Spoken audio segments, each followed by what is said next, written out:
Right, episode 10. Let's get to it. All right, then, everybody, welcome back today to a new episode of Thrive and Talks podcast. It's your host, Joseph Vasquez. We are here in episode 10, 1, 0. No, 1, 0. I think that's what it looks like better on camera because I'm reversed on your side. So, episode 10 is not 10 videos, but I mean, it's episode 10.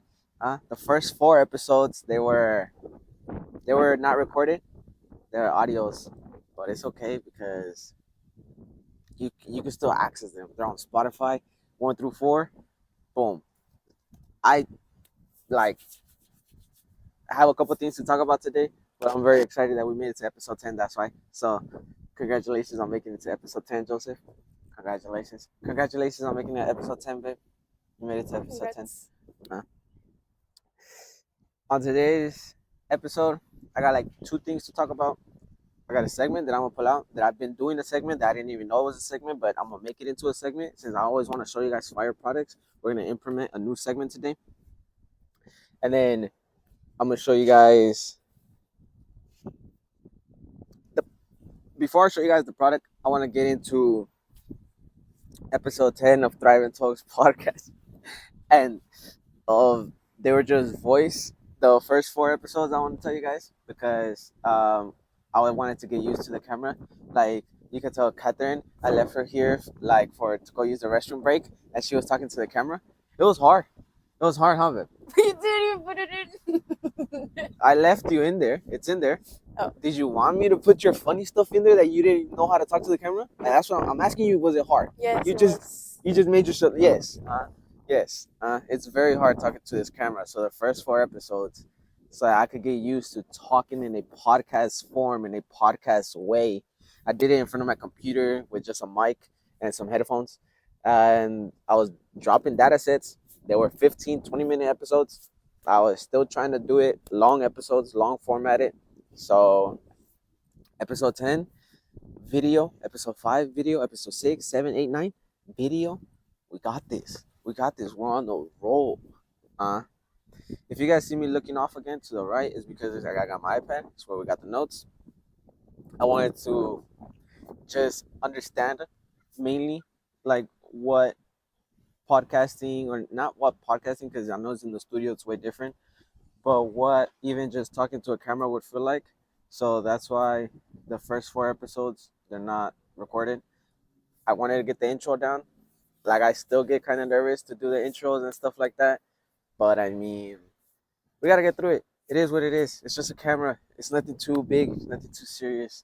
But the moment you face the camera the other way, she's already laughing because you just get nervous. Like you just get nervous. Like I don't know what it is that the moment a camera is pointed at you and you know you're recording for a certain reason, it's like, okay, I gotta get to it. I gotta get right.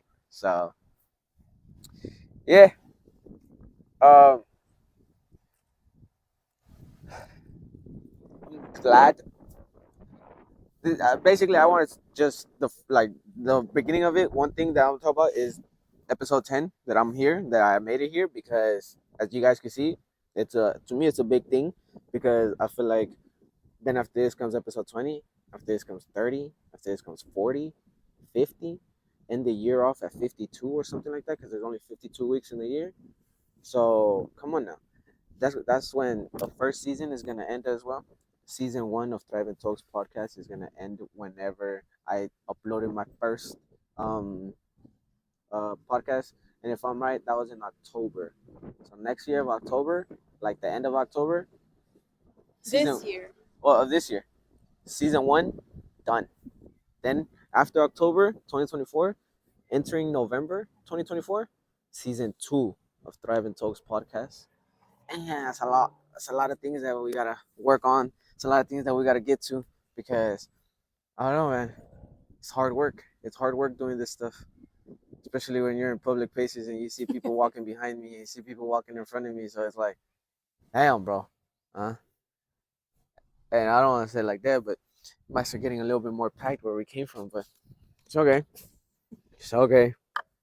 Got our grapes because I just ate like half a pupusa and like chicken wing earlier. That was about it.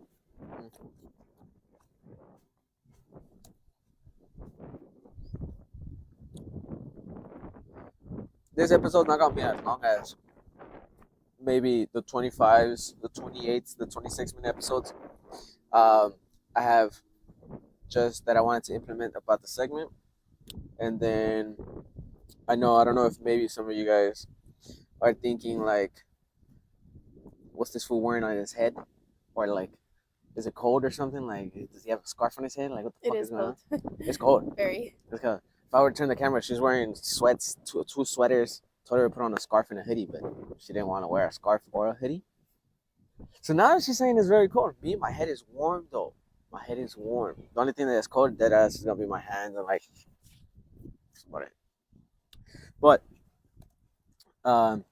this is the part where it's gonna get educational. It's gonna get the data set that I'm gonna drop is just gonna be a data set of nothing political, nothing to that we're gonna get what side are you on or nothing like that. At the end of this, you will understand what side I stand on. You will understand maybe what my views are. I'm not gonna explain it. I'm not gonna get into it because I feel like it's too early for the channel. But I wanna start just showing that what's around my head is called a kufia, and a kufia is a type of head wrap that is wore in the Middle Eastern side of the world. A lot of parts of the Middle Eastern side of the world wear this type of head wrap. You might also hear of things called turbans.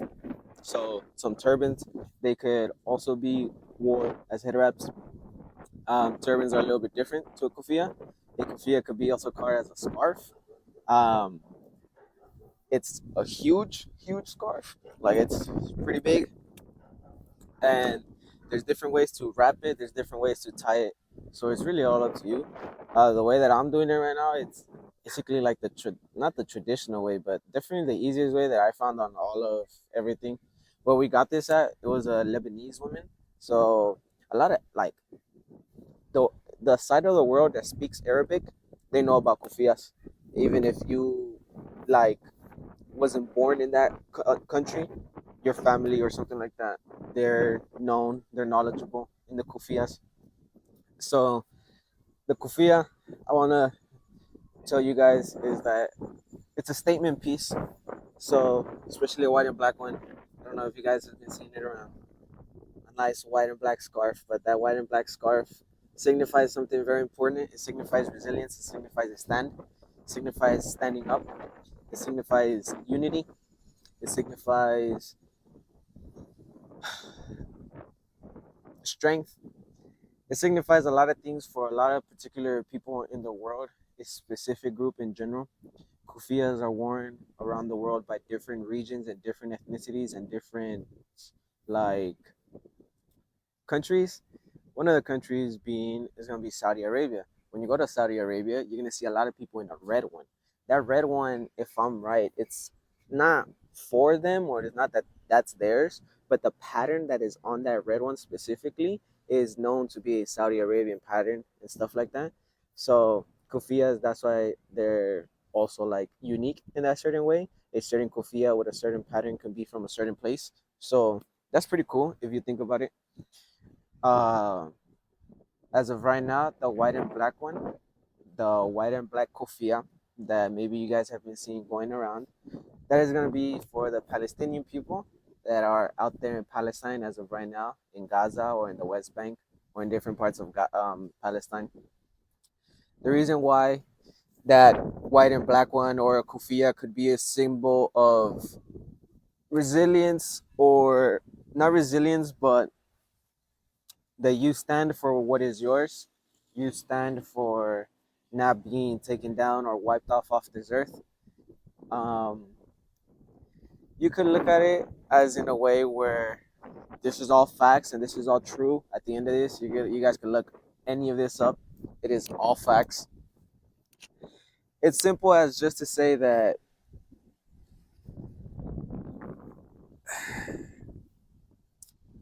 it's nothing religious and it's nothing that pertains to a certain group, if I'm correct. But in the 1930s and way before that, people were wearing this in the Middle Eastern and stuff like that because of how cold or how hot the desert could get. Either during the daytime, the desert could get very hot. So in the 1920s and the 1930s, farmers would wear this type of kufiya to block the sun from their heads, and they would go work in their fields and plant and do stuff like that.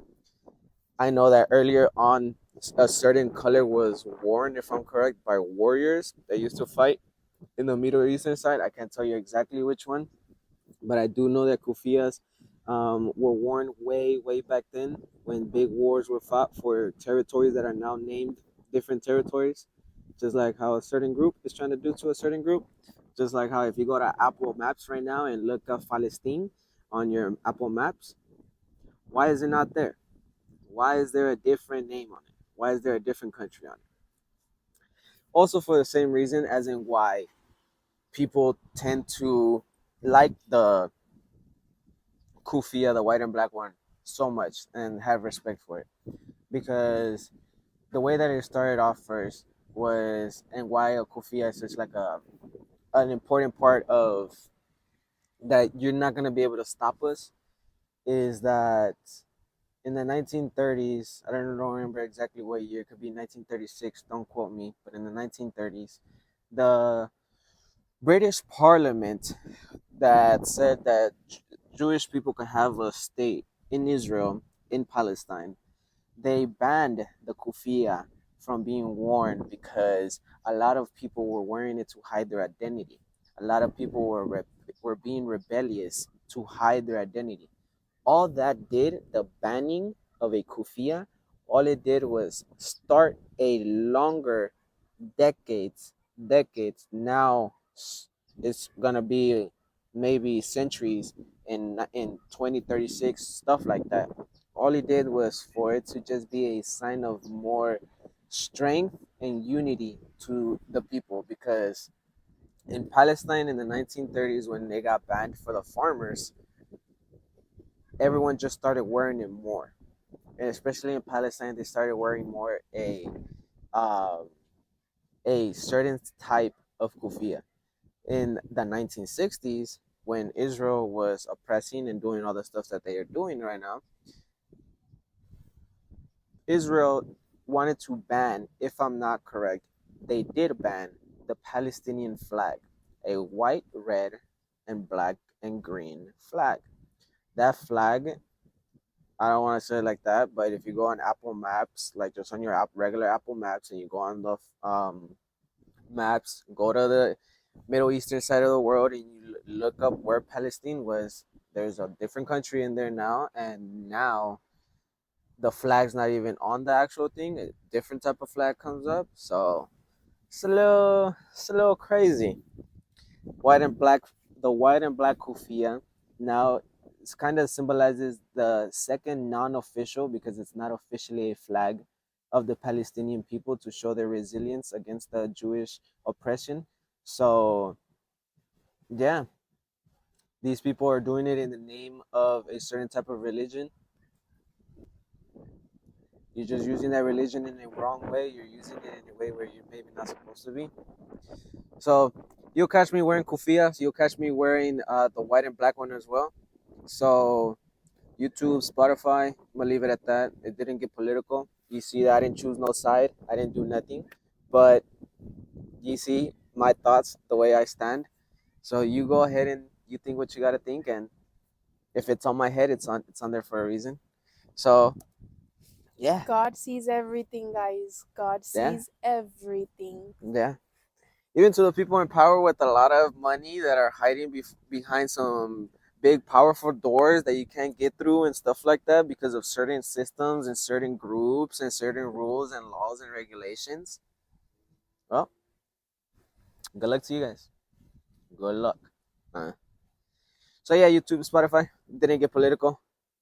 Don't turn this no other way. Appreciate you guys. Just let this be a normal video on your platform. That's it. Because now we're going to get into the token part. And what you going to do about it? You going to age restrict me now? No. Relax. Okay? Literally, it's going to be out again for like almost 10, 15 seconds. That's about it. Okay?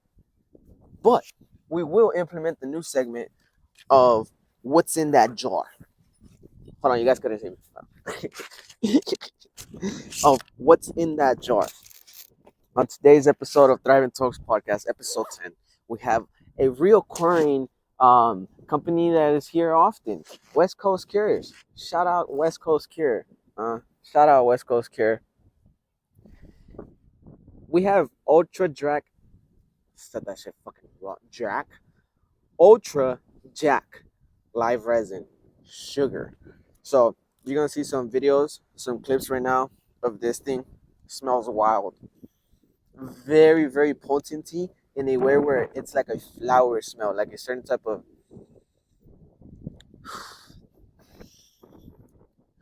you almost get like a pine cone type of smell. Like it's very, very flowery, very, very potent. So on today's episode of not on today's episode, but on today's segment of what's in that jar, we have some Ultra Jack live resin.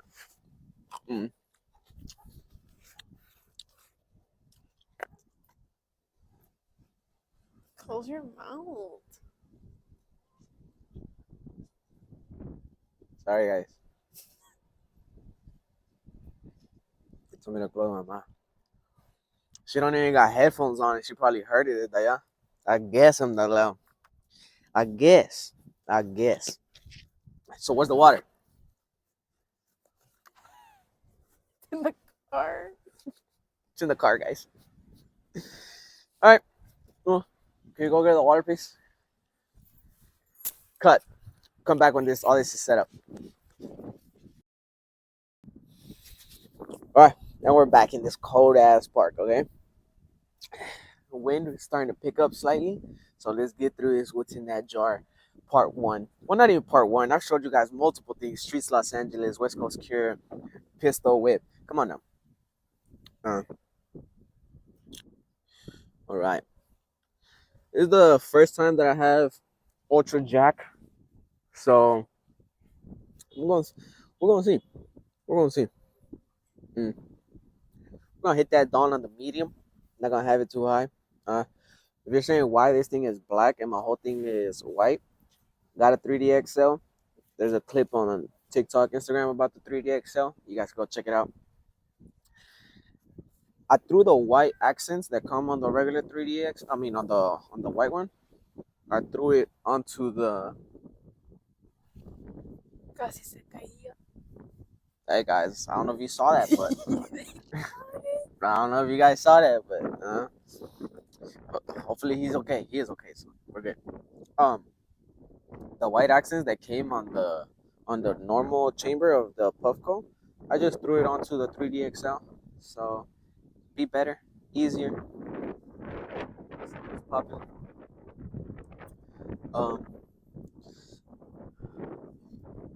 Should I like this, John? Yeah. Yeah, right. They're about to leave, or they're about. We're about to leave too. It's okay. So let's take this Dabawooski. I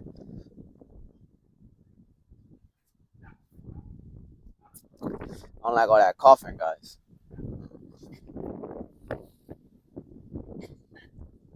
You guys ain't gonna be there here.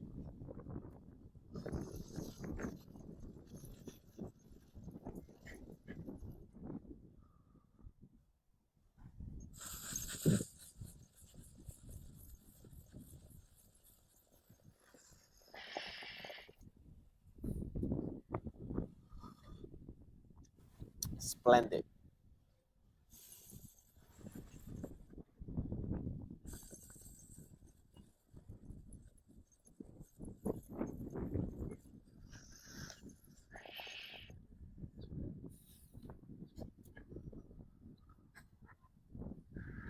Oof. On medium.